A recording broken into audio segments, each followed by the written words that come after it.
the newest wave of Demon Slayer Pops is in, so let's unbox them.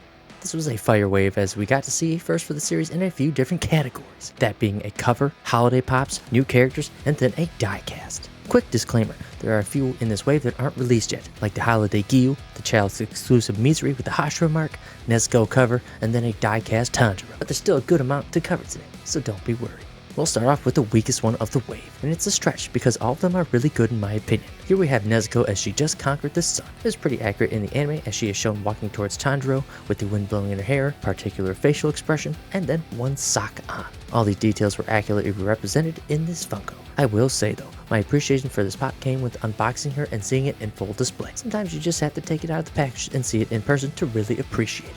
One detail I wanted to point out is that her eyelashes are thicker than normal. It doesn't look bad, but it's different than how it's shown on the box. But I'm okay with it, weirdly enough. Let's go back to the point in the story. She was a demon prior and just now conquered the sun, becoming more human-like. What's one thing that women do? They wear makeup. I know Nezuko isn't wearing makeup as a demon, but hear me out. I think this is a good representation of her becoming more human-like by adding a subtle larger eyeliner mark on her. It's what human women do, so it's a tiny representation of that. Next up is Chachamaru. I can already hear the comment section already. You're putting this stupid cat above one of the most iconic moments of Nezuko in the entirety of Demon Slayer. Yes, I am.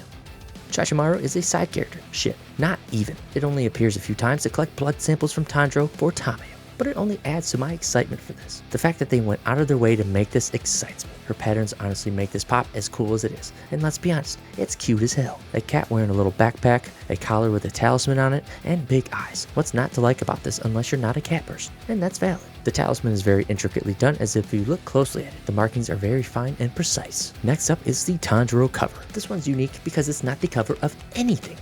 It's just a random image of Tanjiro correlating to what the Funko is doing. This scene came from the Swordsmith Village arc as he's fighting one of the clones after Nezuko spilled blood onto his sword, giving a power boost to behead them. This is obvious as some of the flames on his sword and the ground are pink, which is the color of Nezuko's blood demon art. This was a really cool moment and a nice creative choice to execute it in this way. It breaks the mold of it being a cover and opens up the door for them to do this for other various characters. I'd seriously love to see all the Hashira done in this cover format with a badass image of them and then a really cool Funko to go with it. So this was actually my first time opening a cover pop. The only other cover I've had, I've never unboxed it. With that detail, you can see the Funkos that are actually screwed in and they don't move. And they also have holes so you can hang it. That's freaking cool. The background image of Tanjiro is a fun choice with the pink hue to it, and it makes it much more hype.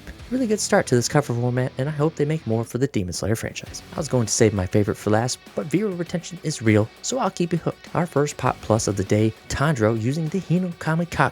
If you don't know what Pop Plus is, that's fine, because I don't think Funko does either. The basic premise of these is to include more detail, so basically a more advanced and intricate mold compared to the commons. They also get a backdrop inside the box and a fancy reflective border around the box. One would think that these would be slightly more expensive since it's a fancier mold, and there's extra. Well, that's what they used to be. Now they are the same price as commons, and that makes no sense, but I will not complain. Sorry for the rant, I needed to get that off my chest. To me, this is hands down Demon Slayer's best mold. This pop turned out way too good, and the flames are to credit for that. The shape of the base that supports a pop from the bottom is so uniquely shaped and it works. You get the translucent red and oranges, but a random white line in the middle representing the blade's trajectory, and that is a nice touch honestly. I was iffy about it at first, but it grew on me as I checked it outside the box. We also get the floating flame on the upper portion of Tanjiro and then some blowing out of his mouth as well. Those aspects are truly what makes this pop over the top. Facial expression was executed nicely as well. As you can see, his true emotions. My least favorite part of the pop is something that they started doing in the last wave, and that's adding the veins bulging from their skull. I do have to admit they are getting better at this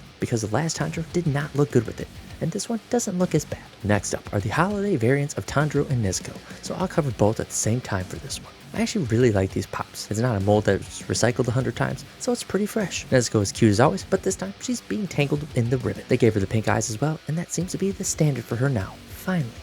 Tanjiro's personality is well represented as he is always trying to help others, and here he is holding a bag of gifts that he is ready to give out. There is a representation of Inosuke and Zenitsu as their colors take up two of the presents in his bag. There was one thing that did not make sense to me until writing this script. I was wondering what the dog stuffed animal represented, and I was kind of stumped. The only animals shown in the series were the crows, Chachamaru, Kubamaru, and the muscle mice. So here's my thought. If the presents in his bag are to be given to Zenitsu and Inosuke given their color representation, then it would only make sense that the dog stuffed animal is meant to be for Nezuko. He cares heavily for his sister, and why not give her a present? Maybe she's always wanted a dog, or just likes stuffed animals. Who knows? One other thing I wanted to add, that this version of Tanjiro takes place after the final selection because of his scar. I wanted to impress you guys a little bit with my fine detail. So if I did, feel free to hit that subscribe button. I'd appreciate it. Next up are some fan faves that everyone has wanted for a while, the Upper Moons. We'll start with Akaza so you guys don't dislike or unsubscribe or something. The glance did not do this guy justice. Once I saw this in person, I saw how much better it looked. The base stand is even custom, as it is his compass needle ability. This is what I was saying about Funko doesn't seem to know what they're doing with Pop Pluses. This seems to be a worthy candidate, as the base stand is big and extra, but it's not a plus. His pose is exciting and the markings on him look good and well done. I really only have one complaint about this Pop though, and it's his build. Akaza does not look muscular. That is a big characteristic of who he is, to put things lightly, as his backstory will be covered in the movies, and will make sense why I think this needs to be here. They don't hesitate to put Mitsuri's boobs bursting out of her shirt, or to add bulging veins coming out of Tanjiro's head. So why couldn't they not at least added a six-pack on this dude, or some arm definition? Okay, I guess there's one other slight issue. This wave covers events from the Swordsmith Village, and this was from the movement tree. Beggars can't be choosers, I guess, so I'm just happy to finally get Akaza. Lastly, there is the character I'm destined to hate, and that's Doma. This is another Pop Plus, as he sits on a beanbag, and this makes the Pop a chunker for sure. This Pop falling off your desk and on your foot would cause some serious damage. His hair is funkily designed to me as a character, and they did a good job representing it in Funko form. The best part about this Pop is his rainbow-like eyes. They are done so well, and I can't help but to be drawn to it. So we know that Doma is stronger than Akaza based on the fact that he is higher ranked than him. But why does Doma get special treatment in the muscular stature aspect? The folds in his shirt indicates that he has pecs, where Akaza has no shirt and is just a skinny boy with no muscle. It doesn't take away from Doma's Pop, but I guess that's why he's a plus and Akaza isn't. Maybe if Akaza was a Pop Plus, he would be muscular. This was an interesting choice for his pose, as I thought it came from the Future arc at first, but then I remembered that this was only shown once. For anime watchers only, this character is still quite unknown, as he really only shows up at demon meetings in the Infinity Castle, and then he was shown being the one who turned Ghidorah and Daki into demons. For sales aspects, I think this will increase as people read the manga or see the Infinity Castle movie. If you're a long-time viewer of my Funko reviews, I'm sure you know that there is something missing. The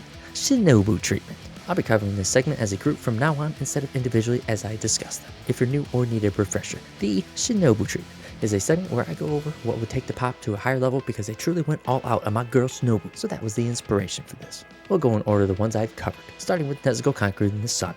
I think the Pop is good in itself, but let's make it a plus variant and add shiny borders around the box, then a sunrise background behind her. This would help make the moment more understandable and more exciting for the inbox collectors like myself. Chachamaru. I think it would have been cool as hell to see half the body clear as she fades away after getting blood samples. It then would give you time from when this is actually happening as well, compared to the generalization pose like it is currently. For the cover, I think adding glow to the flames would be the coolest thing you could add. It's already visually great, so why not enjoy it when the lights are out? Same goes for the Tanjiro mold using the Hino Kamikagura. Sorry to be so basic, it's fire.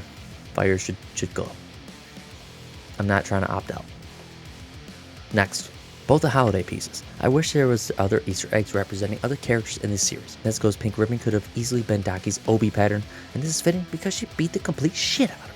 I know the plant decor on their hats are normal Christmas items, but I think it would have been cool to include some wisteria-based decor instead. Akaza. Akaza I kind of touched on already, but make him more muscular and then the base stand glow. That's a great aspect that came from the series being animated how it was, and I think that would better represent the animation in that way. And it would be cool to see him illuminated from the bottom.